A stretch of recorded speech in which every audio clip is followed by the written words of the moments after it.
Hi friends, ഇന്നിപ്പോൾ നിങ്ങളോട് സംസാരിക്കാൻ പോകുന്ന വിഷയം ഇന്നിപ്പോൾ 2/5/2025 മെയിൽ. ഇപ്പോൾ ഇന്ന് അവർ കടലാസും തന്നുണ്ട്, ഇങ്ങനെയൊക്കെ പറഞ്ഞുകൊണ്ട്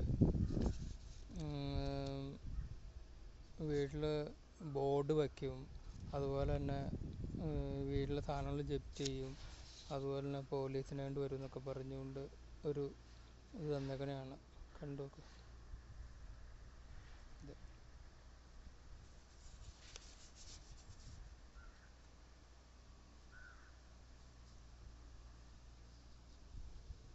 ഞാൻ പറഞ്ഞു, നിങ്ങൾ എന്തുകൊണ്ടും ചെയ്തു, നമുക്കിപ്പോൾ അടയ്ക്കാൻ പൈസ ഇല്ല, കിട്ടുന്ന കുറേശ്ശെ പൈസ ഇപ്പോൾ അടച്ചുകൊണ്ടിരിക്കുന്നുണ്ട്. ഇനി ജനങ്ങളിൽ നിന്ന് എന്തെങ്കിലും സഹായം കിട്ടിയാൽ മാത്രമാണ് നമുക്ക് മുന്നോട്ട് പോകാൻ കഴിയുള്ളൂ. നിങ്ങളെല്ലാ ആൾക്കാരും സഹായിക്കുമെന്ന് പ്രതീക്ഷിക്കുന്നു.